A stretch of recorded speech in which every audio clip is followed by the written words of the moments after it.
우리가 신앙생활을 하면서 가장 어려운 그러한 부분 중에 하나, 또 우리의 마음속에 참 때로는 은혜가 되기도 하지만 때로는 시험이 되는 그러한 덕목 중에 하나가 오래 참음이라고 할 수 있습니다. 나는 너무나도 급하고 나는 당장이라도 하나님께서 응답하여 주시기를 우리의 마음은 바라는데, 오래 참아야 된다라는 것은 우리로 하여금 참 인내하게 하는다라는 것이 얼마나 어려운지 모릅니다. 정말 하나님을 믿는다는 것이 당장 지금 응답해 주셔야 되는데 응답하시지 않는 것 같은 그러한 마음. 그럼에도 불구하고 성경을 보게 되면 하나님께서는 오래 참으라고 말씀하세요. 오늘 잠언 25장 15절서부터 28절까지의 말씀을 보면 참는 그러한 오래 참음과 절제함과 우리의 마음을 제어하는 것에 대하여서 같이 여러 가지로 모아 있는 그러한 잠언의 말씀이라고 할 수 있습니다. 우리 그 15절 말씀을 보게 되면 이렇게 말씀을 시작하고 있죠. 오래 참으면 관원도 설득할 수 있나니 부드러운 혀는 뼈를 꺾느니라. 오래 참으면 관원도 설득할 수 있나니, 여기에 나오는 관원은 그냥 보통 관원이 아닙니다. 통치자입니다. 통치자. 그 지역에 다스리고 있는 그 사람입니다. 그런데 그 다스리고 있는 그 사람도 오래 참으면, 관원이 참는 것이 아니라 이 밑에 있는 신하가 오래 참으면 관원도 설득할 수 있나니. 왜 그렇습니까? 부드러운 혀는 뼈를 꺾는다라고 말씀하죠. 우리가 성경에서 이러한 내용을 볼 수 있는 그러한 대표적인 그러한 말씀이 무엇일까요? 우리 요셉을 한번 기억하여 보십시오.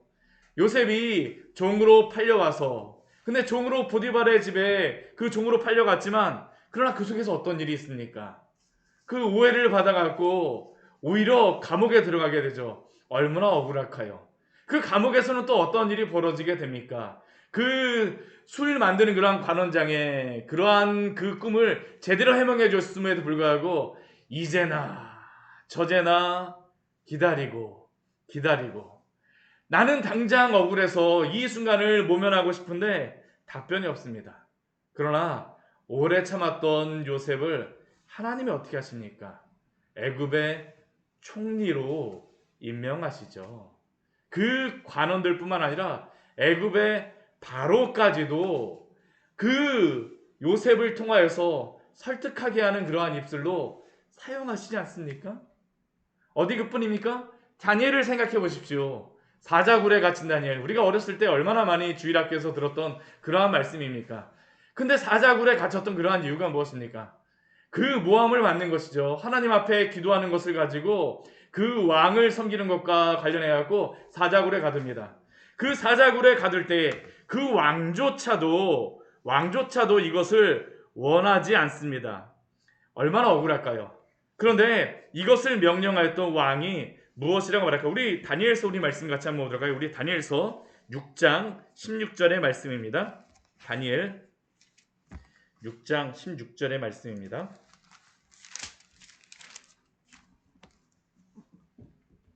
같이 한번 읽어보도록 하겠습니다. 이에 왕이 명령하매 다니엘을 끌어다가 사자굴에 던져 넣는지라. 왕이 다니엘에게 이르되 내가 항상 섬기는 너의 하나님이 너를 구원하시리라 하니라. 우리 다니엘서 우리 6장 16절의 말씀, 왕은 그 앞에 보게 되면 다니엘을 그 이 사자굴에 넣어놓고 싶지 않습니다. 밑에도 보게 되면 다니엘을 그 굴에 넣고 나서도 그 다니엘이 어떻게 될까 너무나도 걱정해요. 그런데도 어떻습니까? 어쩔 수가 없는 상황이에요. 그 왕이 자신의 편을 들어주기 때문에 다니엘이 왕에게 무엇이라고 말할 만하지만 한마디도 말하지 않습니다. 왕은 무엇이라고 말합니까? 내가 항상 섬기는 너의 하나님이 너를 구원하시리라. 어떻게 이렇게 인내할 수 있을까요? 하나님을 의뢰하기 때문이죠. 하나님을 의뢰하기 때문 아닙니까? 오래 참을 수 있는 것은 관원을 믿기 때문이 아닙니다. 나의 인내함을 믿기 때문이 아닙니다. 누구 때문일까요? 오늘도 살아서 역사하시는 하나님이 나와 함께 하시다라는 것을 믿고 있기 때문에 오래 참을 수 있죠. 그리고 이 오래 참는다는 것은 누구의 성품입니까? 하나님의 성품이죠. 우리가 하나님의 사랑에 대하여서 생각을 할 때 우리가 그 앞에 말씀에서 우리가 하나님의 공의에 대해서 생각을 해보았었는데, 하나님의 사랑에 가장 중심되는 그 내용이 무엇일까요? 그 성품이 오래 참음입니다. 오래 참음. 오래 참음. 헤세드라고 하는 그 인자함의 그 의미가 무엇입니까? 충성스러움이죠. 사람은 하나님 앞에 범죄하여 제 갈 길로 가지만, 그러나 하나님께서는 오래 참으심으로 말미암아 당신의 백성들을 불러주시고 구원하여 주시고 그 부드러운 말씀으로 우리의 그 딱딱한 뼈와 같은 그 의지를 꺾으시는 게 바로 하나님의 그 사랑 아닙니까? 바로 이 하나님의 그 사랑의 성품이 오래 참은 가운데에서 나타나고 있는 것입니다. 하나님을 닮기를 원하십니까? 오래 참으십시오. 하나님의 그 사랑의 성품은 바로 오래 참음이 그 안에 드러나 있음을 우리는 기억해야 합니다. 우리 이제 이 뒤에 말씀에 보게 되면 이 오래 참음과 자제함에 대해서 계속 반복적으로 말씀하고 있죠. 우리 16절 말씀 어떻습니까? 먹는 것에 대해서도 오래 참을 것을 말하고 있습니다. 꿀을 보거든 너는 조카리만큼 먹으라 라고 말씀하세요. 이것은 꿀을 보게 되면 많이 먹으라고, 과식하라고 말씀하시는 걸까요? 아닙니다. 그 뒤에 무엇이라고 말씀하십니까? 토할까 두려우니라. 우리의 입조차도 하나님께서는 절제하기를 원하십니다. 또한 우리가 관계하고 있는 사람의 관계 속에서도 오래 참음의 그러한 지혜가 필요하죠. 그 우리가 친한 그러한 사람들하고 친하다 그래갖고 매일 아침 점심 저녁으로 매일 그냥 찾아가갖고 매일 만나본다고 하십시오. 그 사람이 좋아할까요? 물론 좋아하긴 합니다. 좋아하긴 하지만, 그러나 뭐 진짜 내가 그 상대편이 무엇을 해야 되는 그러한 상황에도 계속 찾아간다라면 사실은 그것만큼 참 어렵게 하는 것이 어디 있겠습니까? 우리 17절 말씀이 그것입니다. 너는 이웃집에 자주 다니지 말라. 뭐 그 관계를 하지 말라라는 것이 아니죠. 그 우리가 다른 사람과 관계를 맺는 것들 속에서도 지혜롭게 자제하며 절제하며 행하는 것이 필요하다라는 것을 우리에게 말씀하여 주는 것입니다. 또한 거짓 증거에 대하여서도 이 오래 참음과 이 절제에 대하여서 우리가 기억해야 될 것이죠. 왜 거짓 증거를 하게 됩니까? 우리 18절 말씀 보게 되면 자기의 이웃을 쳐서 거짓 증거하는 사람은 왜 거짓 증거를 합니까? 우리가 앞에 말씀, 우리 잠언의 말씀을 보게 되면 거짓 증거하는 이유는 다른 게 아닙니다. 나의 탐욕을 위하여서죠. 나의 어떤 이익을 취하기 위하여서 거짓 증거를 하고 위증을 합니다. 그러나 그 거짓 증거를 통하여서 상대편에게 어떤 것이 갈까요? 우리 오늘 그 18절 말씀에 보게 되면 그 거짓 증거하는 사람이 그 당하는 사람에게 방망이와 칼과 뾰족한 화살이 된다라고 말합니다. 이 방망이라는 것은 무엇일까요? 가장 가까이에서 그 사람을 해치는 무기고요. 칼은 무엇일까요? 조금 더 약간 거리를 두고 해치는 그러한 무기입니다. 뾰족한 화살은 무엇입니까? 멀리 있는 그러한 사람을 해치는 무기죠. 그러니까 이 거짓 증거한다라는 것이 얼마나 사람으로 하여금 그 생명을 거두게 하는 것인지 우리에게 말씀하고 있습니다. 우리의 탐욕을 위하여서 거짓 증거하는 것, 속이는 입술, 하나님께서 미워하신다라고 말씀하십니다.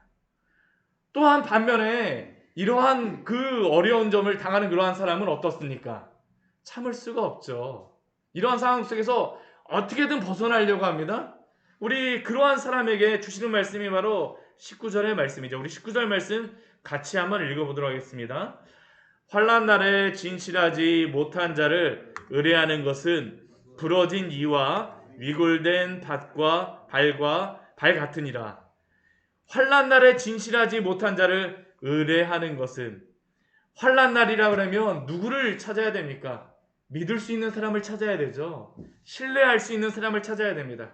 그런데 너무나도 상황이 어렵다 보니까 그냥 만나는 사람 아무나 붙잡고 저 좀 구해주세요. 저 좀 구해주세요. 저를 도와주세요. 그러나 그러한 사람을 신뢰하고 의뢰하는 것은 부러진 이와 같고 위골된 발과 같이 아무 소용이 없다라는 것이죠. 그렇다면 우리는 누구를 의뢰해야 합니까? 누구를 신뢰해야 합니까?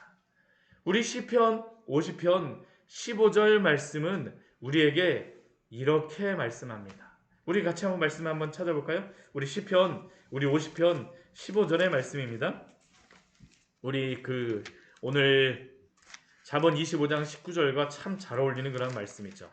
우리 시편 50편 15절의 말씀입니다.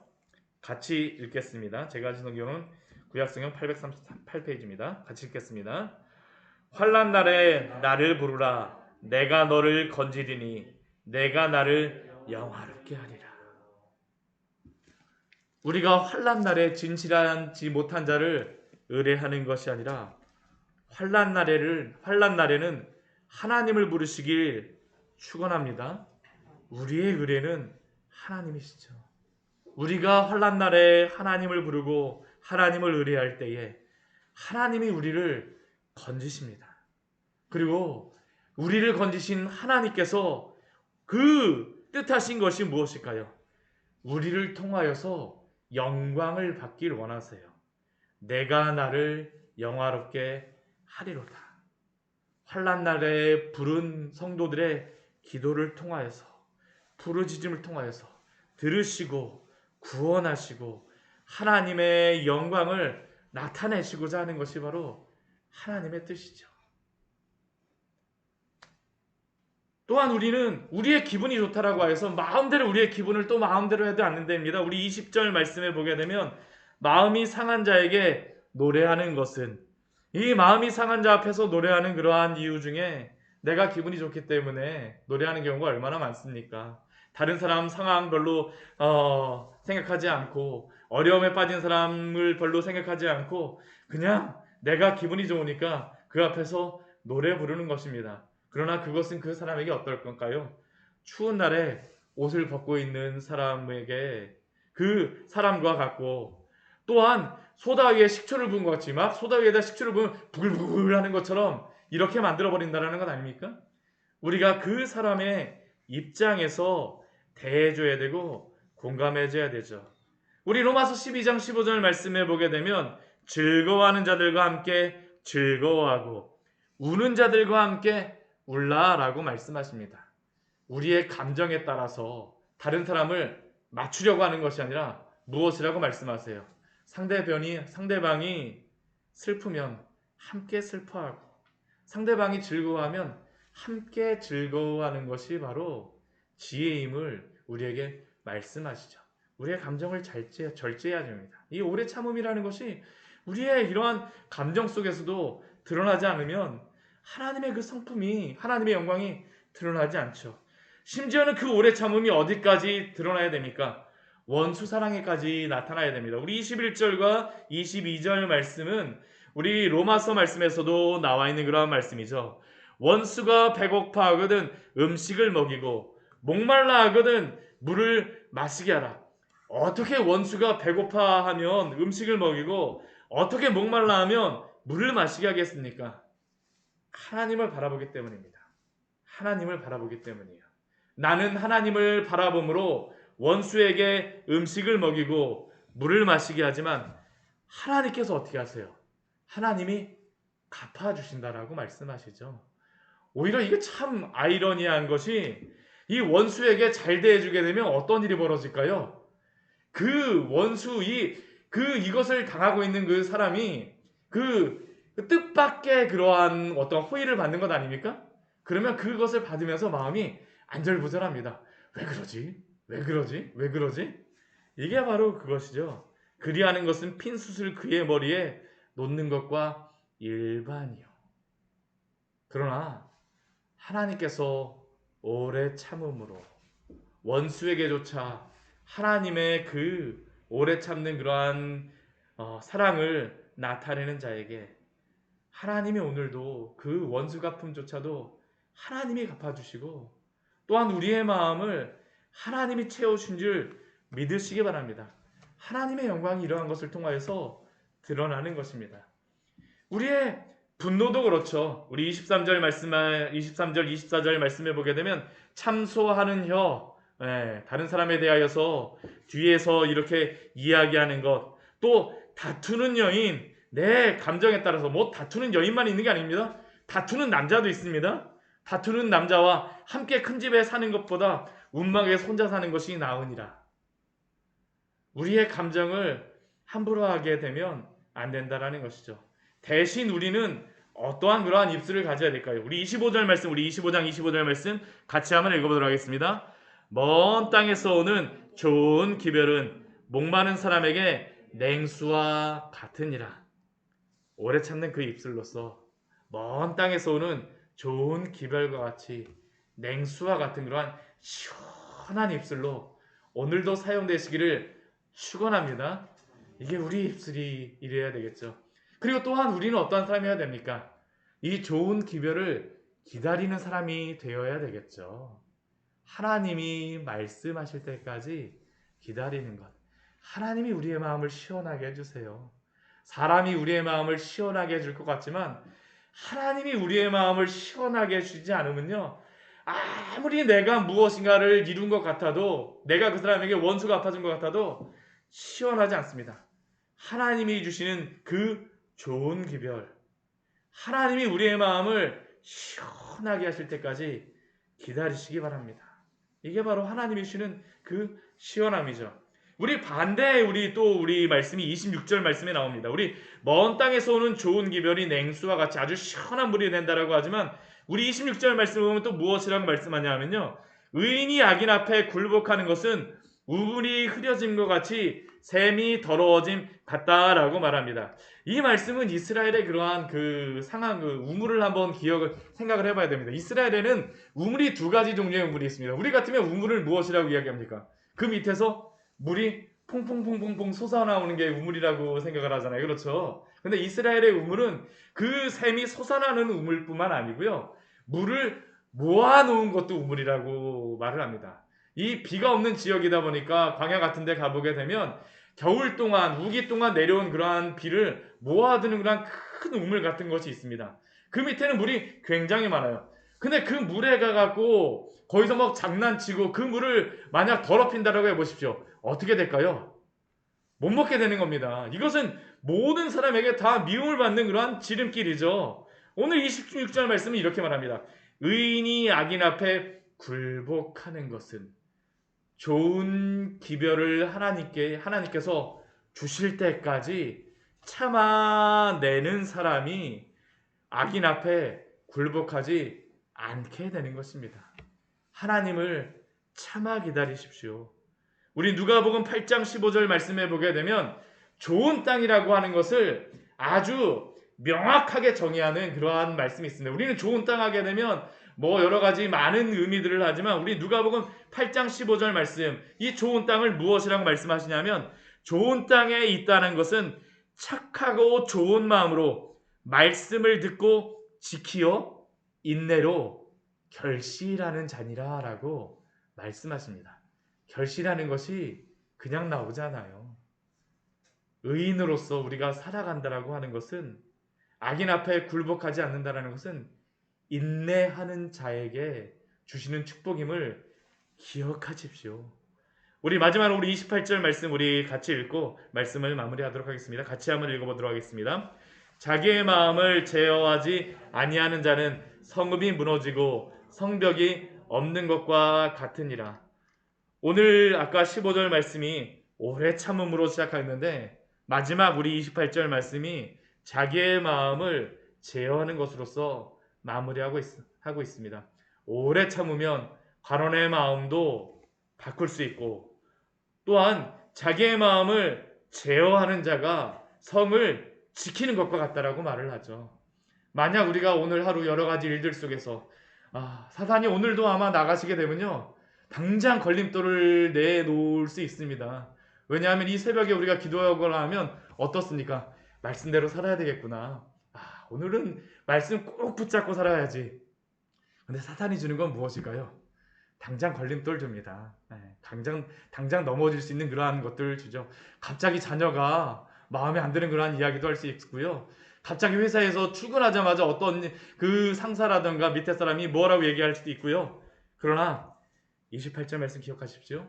자기의 마음을 제어하지 않은 자는 성읍이 무너지고 성벽이 없는 것과 같습니다.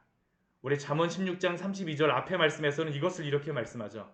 노하기를 더디하는 자는 용사보다 낫고 자기의 마음을 다스리는 자는 성을 빼앗는 자보다 나으니라. 하나님이 주신 이 평안함을 오늘 하루 지키심으로, 그 마음을 지키심으로 하나님의 영광을 드러내시기를 축원합니다. 같이 기도하도록 하겠습니다. 하나님 아버지, 오늘 이